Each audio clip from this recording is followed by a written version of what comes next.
I'm Brian Whelan. I'm an artist and resident of historic Waterford, Virginia, and I had a personal relationship to Waterford even before I came here. My mother was born and bred in the original Waterford. That is the one in Ireland. As children, we lived there for a time, and of course, we spent many of our holidays there too with my grandmother. When I told my mother in 2014, who at the time was living in England, that I was moving to Waterford, she said, "Ah, Mary, Mother of God, we're going home." When my mother passed away, sadly, we took her ashes to Waterford in Ireland. On the hour drive from the airport to the Waterford countryside, I asked everyone in the car to look for a landscape that suggested Waterford, Virginia.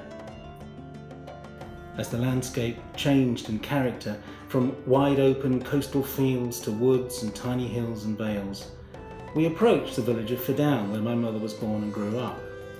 And we all agreed, yes, this landscape looked very much like that of Waterford, Virginia.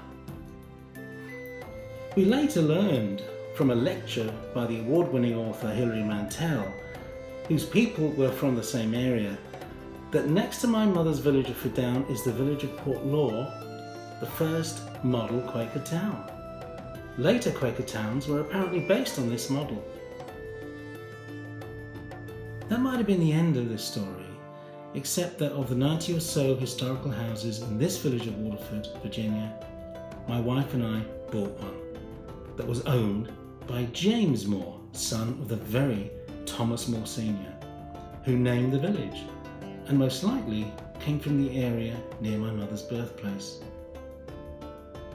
Why have my wife Wendy and I put the Waterford Foundation as a beneficiary in our will?